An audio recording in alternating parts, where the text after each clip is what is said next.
Ucrânia realiza um grande ataque com drones contra a base de Engels, na Rússia, a cerca de 700 quilômetros da frente de batalha com os ucranianos, dando indicativo de uma permeabilidade novamente das fronteiras e dos céus da Rússia, e inclusive colocando a suspeita que todo esse ataque foi coordenado a partir de imagens de satélite dos Estados Unidos. Vamos entender exatamente o porquê, hein?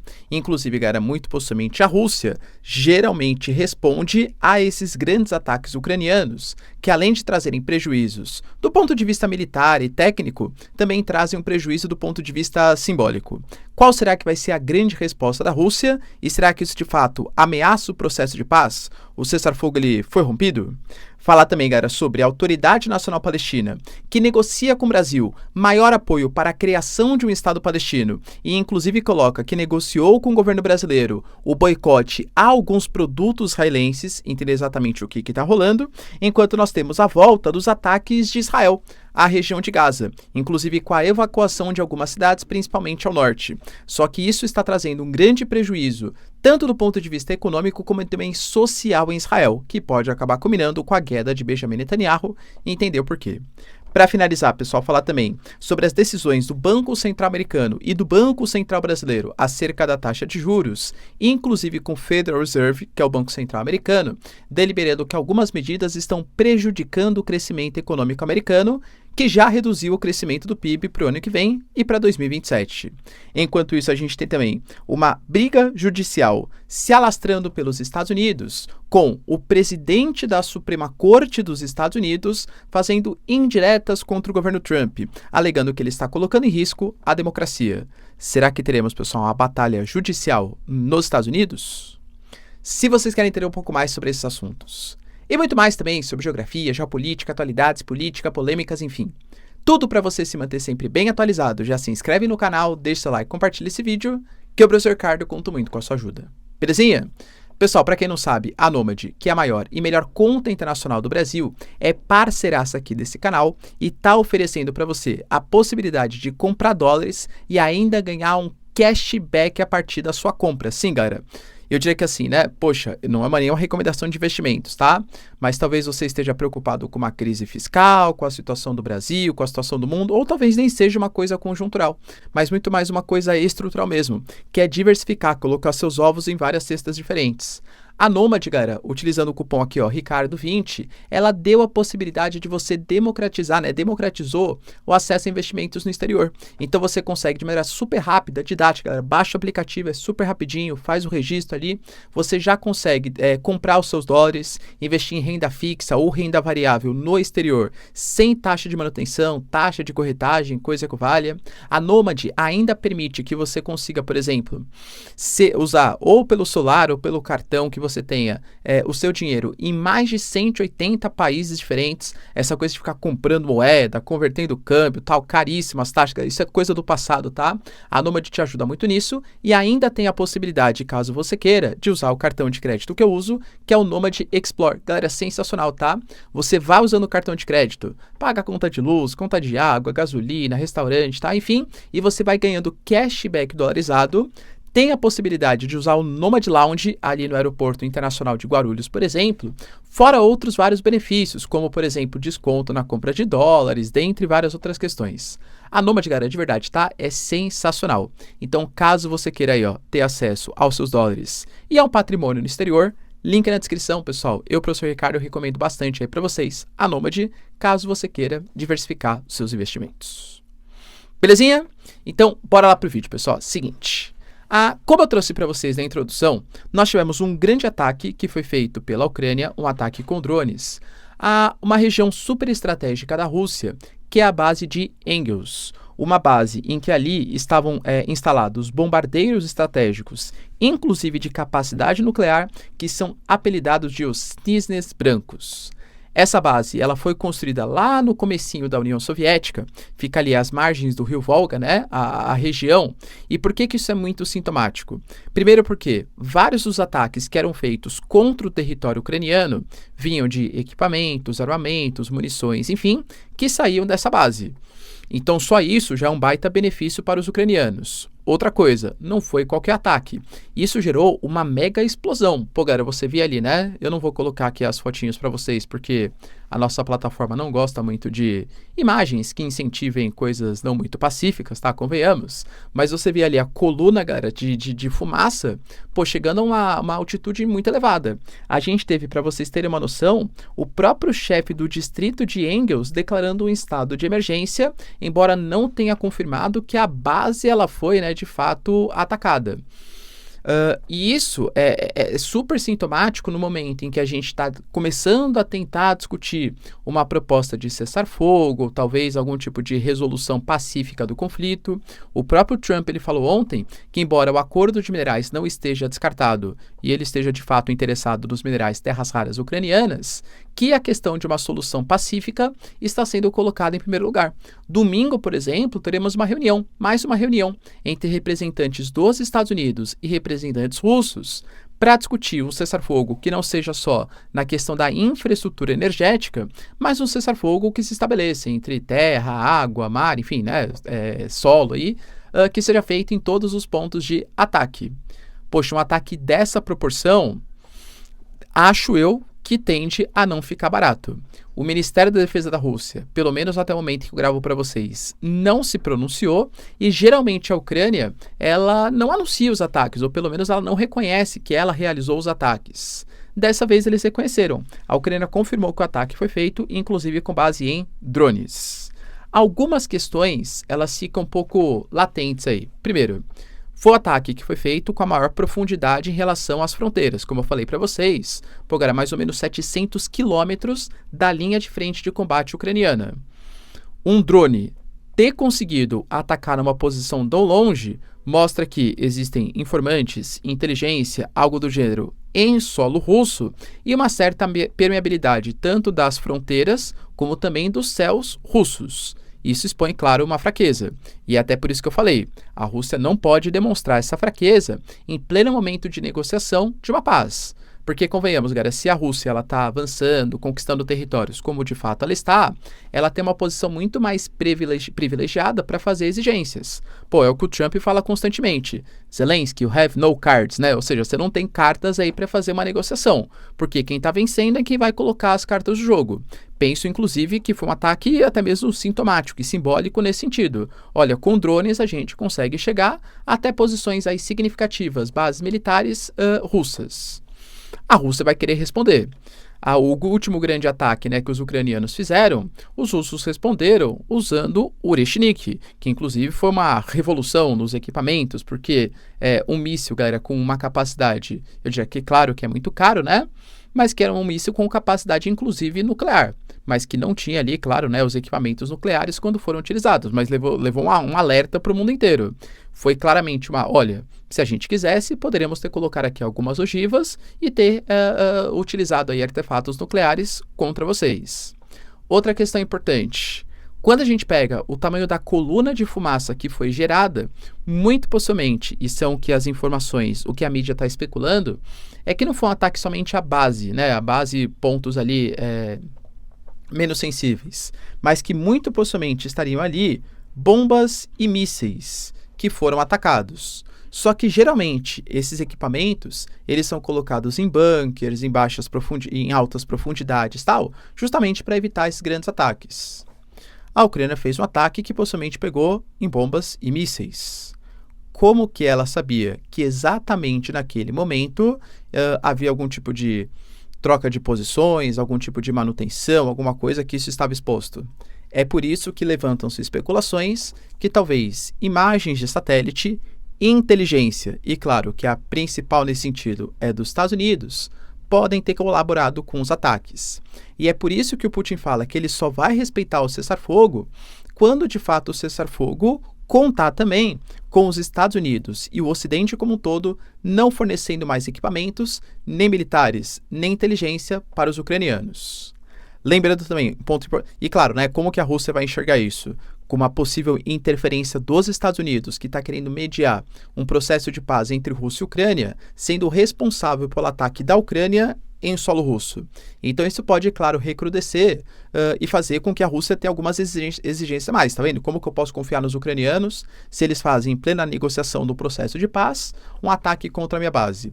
Claro que seria um pouco hipócrita da Rússia, porque a Rússia, inclusive, atacou pontos de infraestrutura energética depois que tinha anunciado o cessar-fogo em relação à infraestrutura energética, e mesma coisa dos ucranianos, hein? Que também atacaram posições energéticas, mesmo depois de ter anunciado que, eventualmente, participariam aí desse cessar-fogo, tá? Outro ponto importante, né? Lembrando, galera, que esse ataque, teoricamente, ele não fugiu do cessar-fogo que a Ucrânia anunciou, porque não era contra posições energéticas. A Ucrânia falou, eu queria todos. A Rússia só quis sobre energéticas. Eu ataquei um ponto militar dos russos. Então, assim, penso eu, tá? Que a Rússia vai utilizar esse ataque para exigir que, de fato, a Ucrânia não entre para a OTAN, que ela seja desmilitarizada, que pare com a ajuda ocidental, etc. E a Ucrânia vai usar esse ataque para mostrar que, apesar de estar perdendo o conflito, perdeu cerca de 20% aí do seu território, ela também pode fazer algumas exigências no campo de batalha. O que você acha, hein, galera? O que você acha que vai ser a repercussão desse grande ataque contra os russos? Deixa aí nos comentários. Enquanto isso, galera, nós tivemos também, eu até trouxe para vocês ontem, uma representante da Autoridade Nacional Palestina que esteve no Brasil e fez reuniões de topo com alguns membros ali, né, do Itamaraty, das Relações Exteriores do Brasil. Ela anunciou que o Brasil será, inclusive porque o Brasil já concordou, o Brasil oficialmente, pelo menos até enquanto eu gravo, não se pronunciou sobre isso, favorável a algumas questões sensíveis a favor da Palestina e contrário a Israel.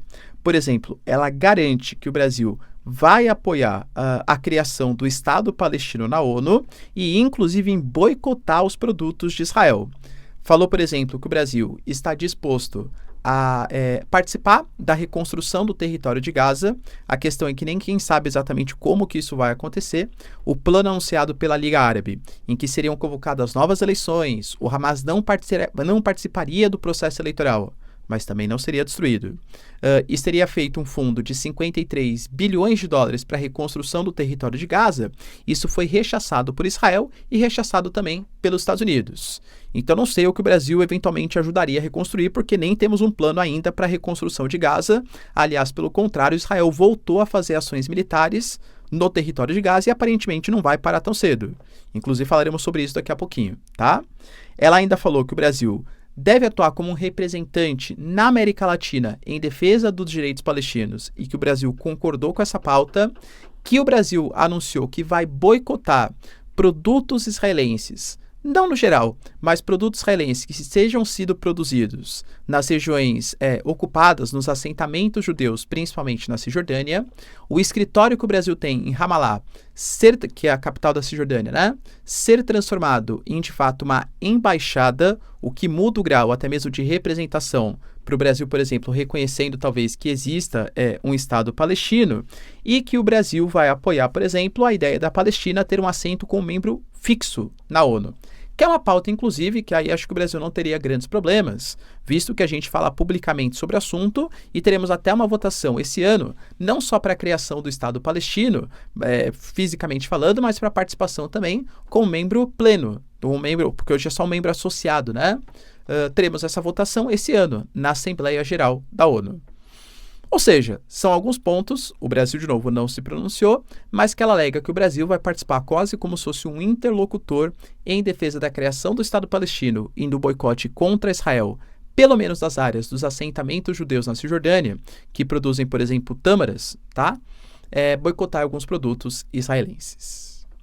Lembrando, pessoal, que Israel voltou a fazer a sua ofensiva militar depois que anunciou, há cerca de 2 dias, né, que o cessar-fogo não era mais válido, alegando que o Hamas não colaborava para o prorrogamento do cessar-fogo, enquanto o Hamas alega que Israel não queria negociar a segunda fase, já que a segunda fase pretendia tirar as tropas completas de Israel do território de Gaza, e isso praticamente admitir que o Hamas não seria destruído, né, é fato, e voltou com as operações.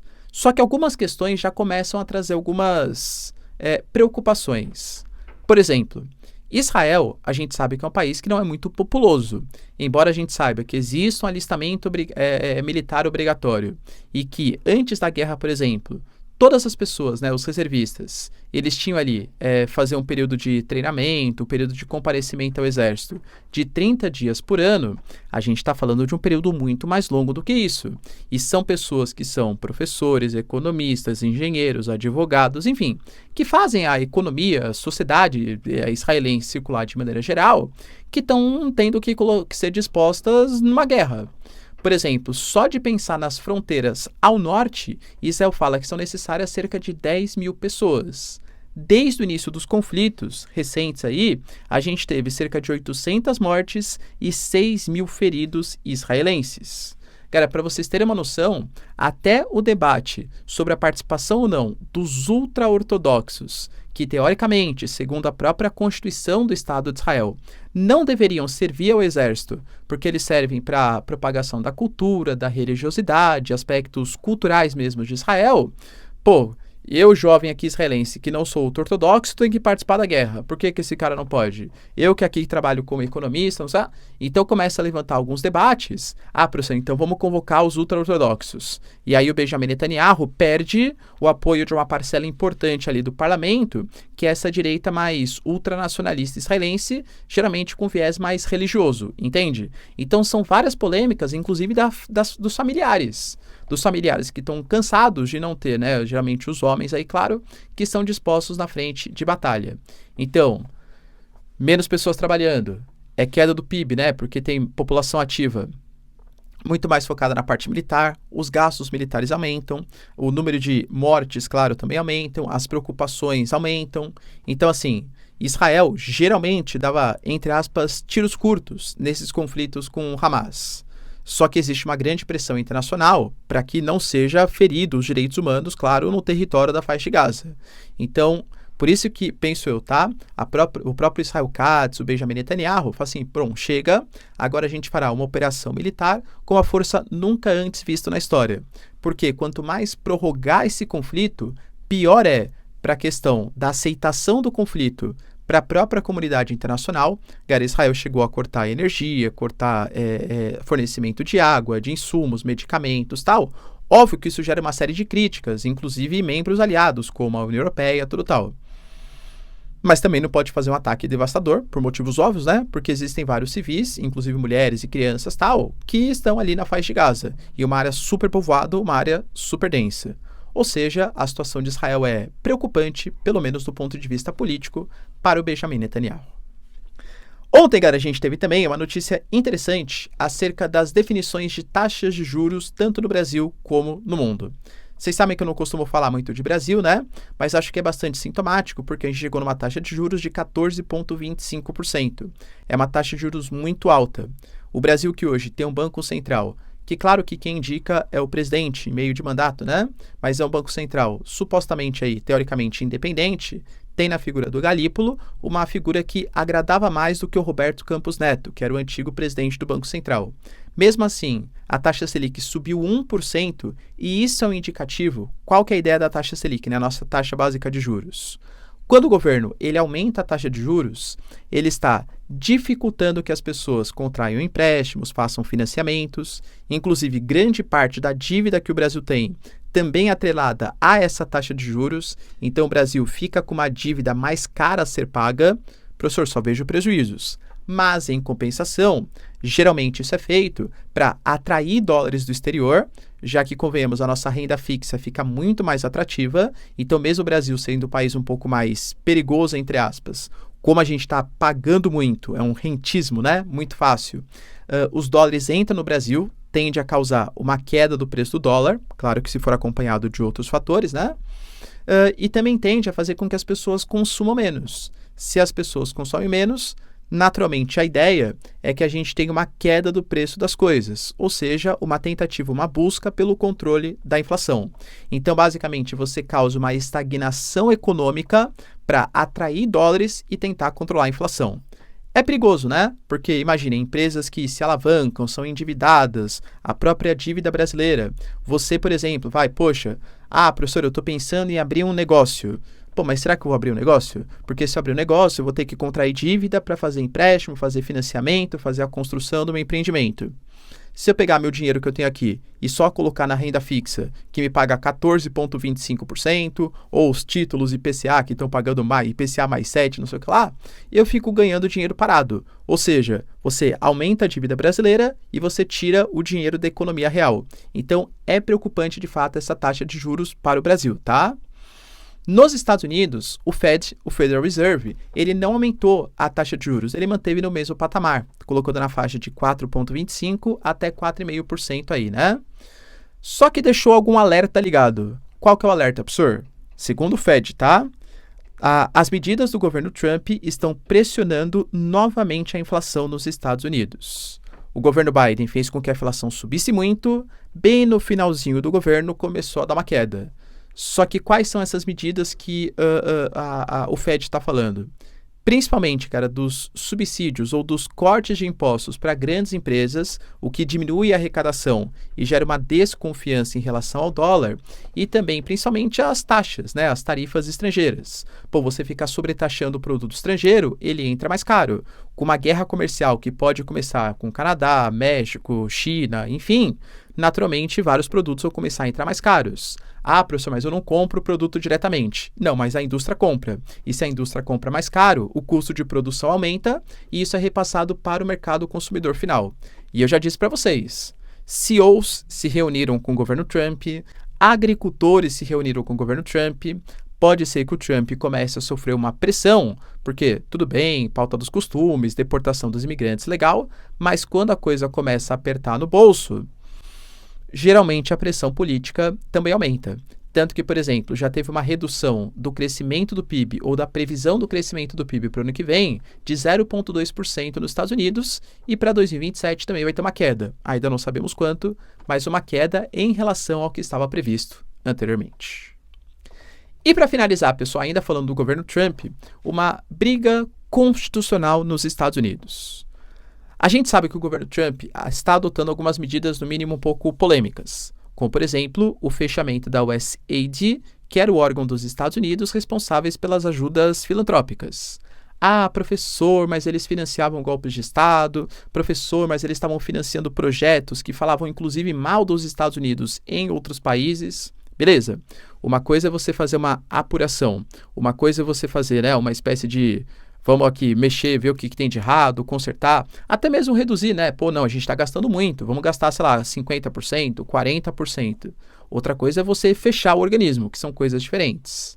E isso foi feito dentro da premissa do DOGE, o Departamento de Eficiência Governamental do Elon Musk, de redução dos gastos públicos. Pois bem, galera, primeiro que a gente teve a justiça americana suspendendo, alegando que é inconstitucional o fechamento da USAID.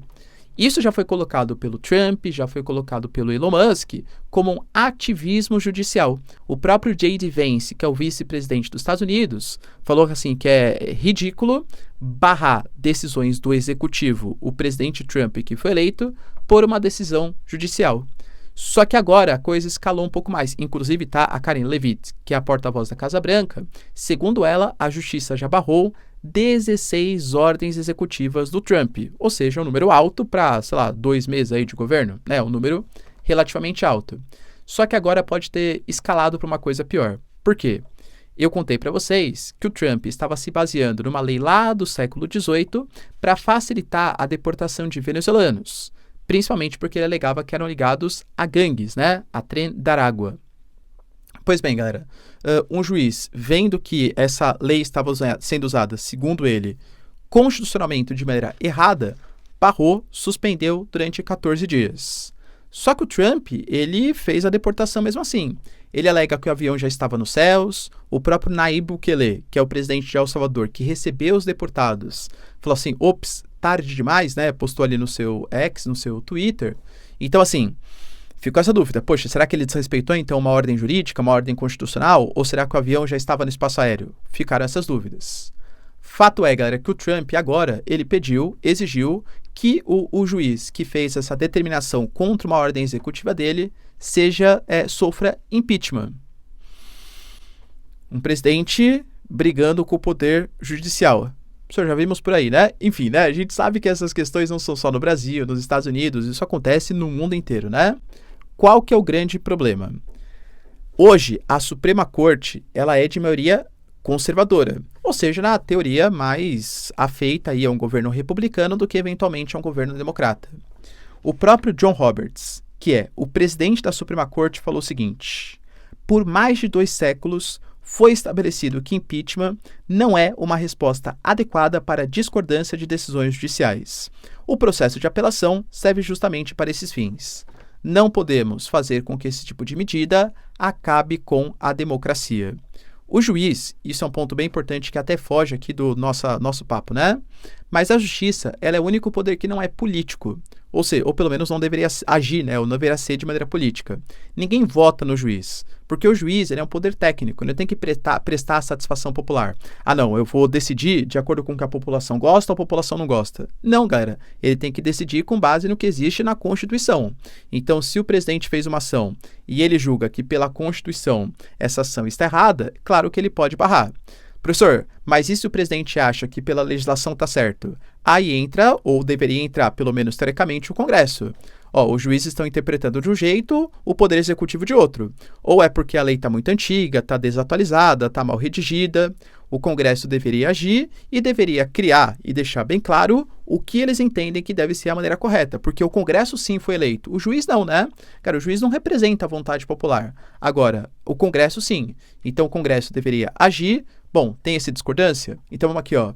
A nossa proposta, que é a nossa votação, é que seja feita dessa determinada maneira. O Congresso, o Parlamento, é a voz do povo, teoricamente, né? Ou seja, esse sim representa os anseios populares. Claro, pessoal, que isso pode abrir um precedente perigoso, porque tudo isso que eu discuti é lindo na teoria, mas na prática a gente sabe de interesses políticos, interesses econômicos e tal.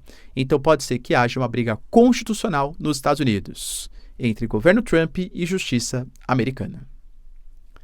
Beleza, pessoal? Deu para entender os principais acontecimentos? Se vocês curtiram o vídeo, então, já deixa seu like, se inscreve no canal. Tamo junto, beijos, abraços e tchau, tchau.